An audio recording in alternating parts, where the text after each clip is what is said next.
అందరికీ నమస్తే. ఎట్లున్నారు? మంచిగా ఉన్నారులే. మంచి మంచి పిల్లల ముచ్చటతోటి మళ్ళీ వచ్చేసిన నేనైతే. ముందుగాల ఎట్లయితే చూద్దాం పావి. హనుమంతన్న జోలికొస్తే నాలుకలు కోస్తామంటున్నారు గీ అన్నలు. ఇది రాజకీయమా రౌడీజమా అంటున్నారు గీ మిచ్చటిన్నోళ్ళు. మల్ల రోడ్డెక్కిన నిరుద్యోగులు, లాఠీలతో సమాధానం చెప్పిన సర్కారోళ్ళు,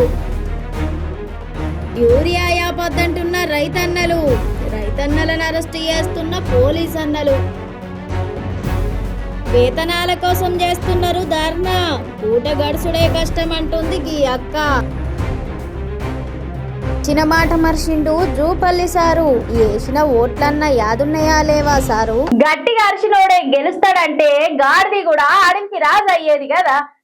అన్నట్టే ఉన్నది కదా ముచ్చట. మన మైనంపల్లి సార్ పేరెత్తితే నాలికలు కోస్తామనుకుంటా వార్నింగ్లు ఇస్తున్నారు గీ అన్నలు.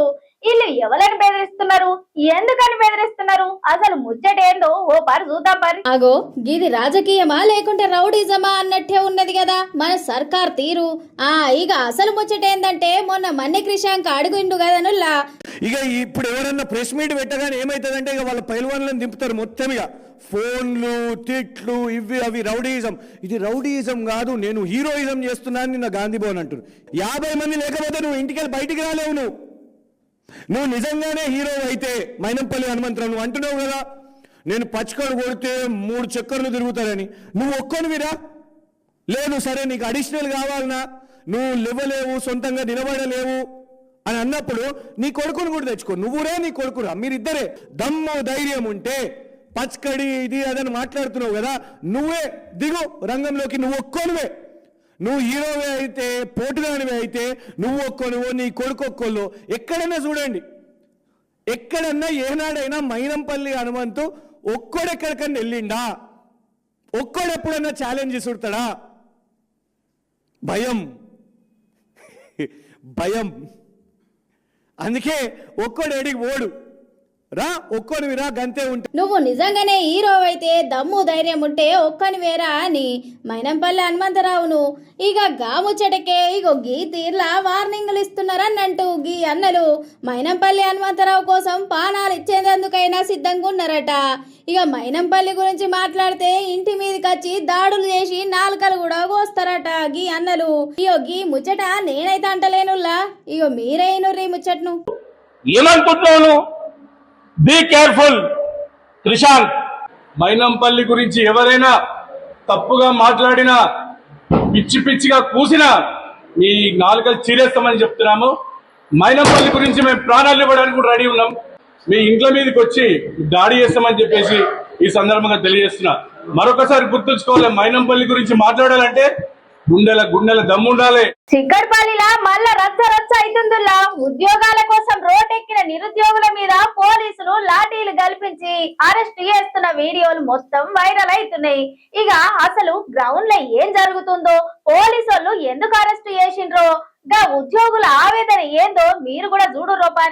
ఇక చూడుర్రి, చిక్కడపల్లి వీధులన్నీ జనం తోటి నిండిపోయినాయిలా. 5,000 పోస్టులద్దు, 20,000 కానిస్టేబుల్ ఉద్యోగాలు కావాలని నిరుద్యోగులంతా ఆవేదన వ్యక్తం చేస్తూ రోడ్డెక్కిండ్రు. కానీ పోలీసు వాళ్ళు మాత్రం వాళ్ళని అడ్డుకొని చాలా మందిని బస్సులలో ఎక్కించి పంపించిండ్రు. ప్రభుత్వం మాట తప్పింది, మా భవిష్యత్తు తోటి ఆటలాడుతుందని నిరుద్యోగులు ఆవేదన తెలిపిండ్రు. మరిగా ఈ సర్కారు ఏం స్పందిస్తుందో చూడాలి మరి.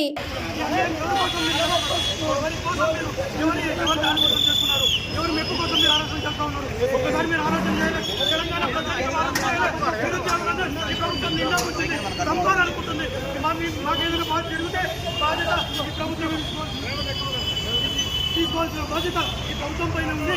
దయచేసి మమ్మల్ని రక్షించుకోండి. తెలంగాణ సమాజం దయచేసి రక్షించుకోండి. ఎంపీడీఓ పోస్టులు 120 పోస్టులు డైరెక్ట్ రిక్రూట్మెంట్ కాకుండా ఇండైరెక్ట్ రిక్రూట్మెంట్ చేస్తూ ఉన్నారు. ఓన్లీ ప్రమోషన్ ద్వారా చేస్తూ ఉన్నారు.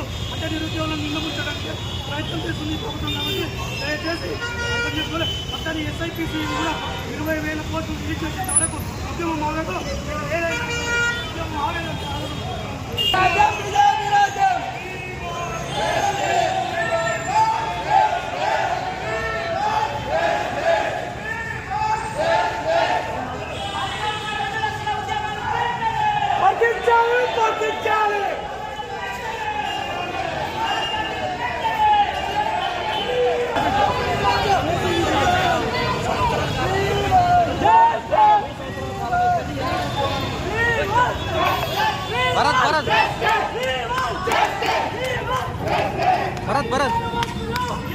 మంచి వార్త చెప్పాల్సిన టైంలా ఇవాళ మళ్ళీ ఒక షేదు వార్త తెచ్చిండులా.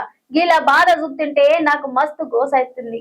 అసలేంది ముచ్చట అనుకుంటుండ్రు కదా. పాపం యాపుల యూరియా దొరకలేదని గీ రైతన్న పెట్రోల్ పోసుకొని నిప్పు పెట్టుకోబోయిండుల్లా.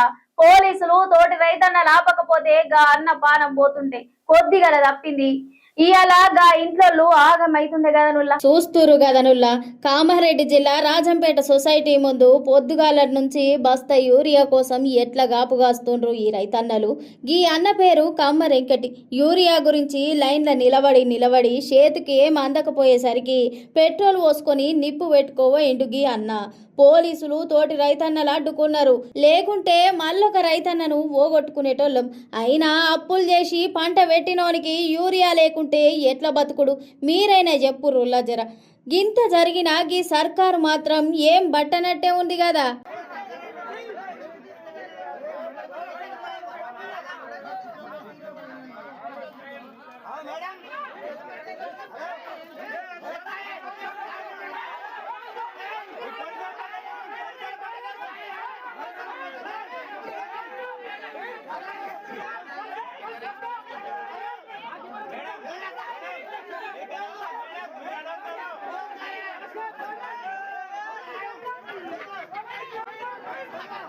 మన పెద్దలు ఒక మాట చెప్తుండే, మీకు యాదుందానుల్లా, కూలికి మాలిన కూలి పనికి మాలిన పని అని. అచ్చం గట్లనే ఉంది ఈ ఉస్మానియా దవాఖానా పరిస్థితి. పేషెంట్లకు ఏవ వేసుకుంటా వాళ్ళ కడుపులు మార్చుకుంటుండ్రట. 5 నెలల సంధి జీతాలు లేకుండా ఎట్లెలా తీసుకుంటుండ్రో ఏమో. కాపాడే దేవుళ్ళు అంటారు, వాళ్ళకే జీతం ఇవ్వకపోతే ఇక ఈ సర్కార్ కడుమోలనేం పట్టించుకునేటట్టుంది. పగలంతా పేషెంట్లకు సెలైన్ ఎక్కిస్తారు, రాత్రంతా వార్డులల్లా కాపలాలుగా వస్తారు. కానీ వాళ్ళకి వచ్చే జీతం మాత్రం 5 నెలల నుంచి చేతికి అందకపాయే. ఇంట్లో పిల్లల ఫీజు కట్టలేక, ఇంటి అద్దె ఇయ్యలేక అప్పుల పాలైతున్నామని కన్నీరు పెట్టుకుంటుండ్రు. మా కష్టానికి విలువ లేదా అని ప్రశ్నిస్తుండ్రు. Telangana medical and health outsourcing contract ఉద్యోగులు టైంకు జీతాలు కావాలని వీళ్ళంతా కలిసి ధర్నా చేస్తుండ్రు. పానాలు కాపాడే ఉస్మానియా ఆసుపత్రులనే ఇయ్యలాగమాగమైతున్నది పో. ఇప్పటికైనా ఈ సర్కారు కళ్ళు తెరుస్తుందో లేదో చూడాలి మరి. నేను ఉస్మానియా హాస్పిటల్లో స్టాఫ్ నర్స్ గా వర్క్ చేస్తున్నానండి. ఐసీయూ లివర్ ట్రాన్స్ప్లాంట్ ఐసీయూలో పనిచేస్తున్నాను గత 5 సంవత్సరాలుగా. అంటే నేను ఉస్మానియాలో చేపట్టి 7 ఇయర్స్ అవుతుంది. 5 మంత్స్ నుంచి జీతాలు లేవండి. మేము రెగ్యులర్ గా కంటిన్యూగా డ్యూటీకి వస్తున్నాము. ఒక మంత్ పడ్డదండి. ఇంకా మిగిలిన అయితే బడ్జెట్ లేదని అంటున్నారు, కానీ ఇక్కడ మాత్రం బిల్లు ఉందని అంటున్నారు. కానీ మాకైతే ఇంతవరకు ఆ బిల్లు వెళ్ళలేదు, మాకు జీతాలు కూడా రాలేదు. మేము డ్యూటీకి కూడా కష్టపడి అతి కష్టం మీద మేము డ్యూటీకి వస్తున్నాము. చేతిలో డబ్బులు లేకున్నా కానీ, మా ఇంట్లో ఆర్థిక పరిస్థితి బాగా లేకపోయినా కానీ మేము డ్యూటీ చేస్తున్నాము. ఇంట్లో ఫ్యామిలీ కూడా ఆరోగ్యంగా, ఎవరు మా ఫ్యామిలీలో ఆరోగ్యంగా లేరండి. మేము రెంట్గా ఉంటామండి. రెంట్ వాళ్ళు కూడా మీరు ఏమంటారు సార్, శాలరీ లేకపోతే మీరు వెళ్ళిపోండి అనేసి వాళ్ళు కూడా అంటున్నారు. మా దగ్గర బడ్జెట్ కూడా ఏం లేదు. మా ఆయన ఈ రోజు చేసే కానీ రేపు వెళ్ళని పరిస్థితి మాది. మేము అలాంటి కండిషన్లో డ్యూటీ చేస్తున్నాం. పేరుకు పెద్ద ఆసుపత్రి, ఇంత పెద్ద ఆసుపత్రిలో మేము డ్యూటీ చేస్తున్నాం అంటేనే మహా ఎక్కువ. మా డిమాండ్ ఏంటంటే మెయిన్గా మాకు రెగ్యులర్గా జాబ్స్ రావాలి, మాకు కంటిన్యూగా జీతాలు వేయాలి, ప్రభుత్వమే నేరుగా వేయాలి, సమాన వేతనానికి సమాన వేతనం ఇవ్వాలి. ఇది మా డిమాండ్స్. ఒక రోజు తిండి లేక, ఒక రోజు తిండి ఉండి అట్లా గడుపుకుంటున్నాం. 5 నెలల నుంచి మాకు జీతాలు లేవు. చెప్పింది ఒకటి చేసేది ఒకటి అన్నట్టే ఉన్నది కదా మన మంత్రి జూపల్లి సార్ ముచ్చట. ఎన్నికల ముందు మేనిఫెస్టోల సన్నబియ్యం మీ ఇంటి తలుపు దాడుతుంది అని పెద్ద ఉపన్యాసాలు ఇచ్చిన అన్న ఇవాళ గద్దెనెక్కినాక మాట మార్చిండు. ఈ ముచ్చట నేను చెప్పుడు కన్నా మీరే చూడురుల్లా, మీకే అర్థమైతది. ఎన్నికల ముందు మేనిఫెస్టోలో సన్న బియ్యం ఇస్తామని చెప్పిండ్రు. ప్రజలు అది నమ్మి ఓట్లు గుద్దిండ్రు.